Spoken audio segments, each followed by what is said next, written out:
classified by DOT as a hazardous material, such as fuel. So that the campers, the camper on there, they're trying to live there, so that's not going on. And since neither the trailer or the dog belong to the property owner, I'm going to have to assume that someone would be squatting. Yeah. Okay, just asking around some of my workers and giving them the location of the lot. They told me that this particular area is pretty common for a group of people called the travelers. Since moving to New Orleans, we've become very familiar with the traveler community. One side of the street is businesses, the other side is residences. We don't want to see that gas station go up either. That's a whole other set of problems. So you've got life safety factor.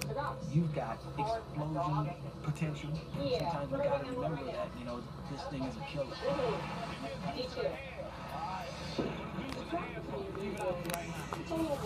Free to hazmat camp and the truck so far gone by.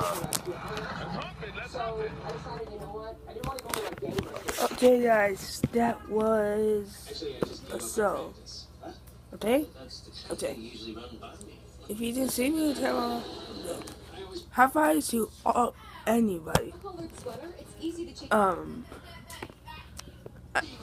just high five to Skydoesminecraft and Dan TBM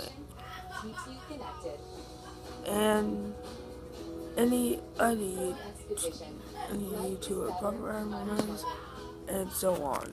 And bye.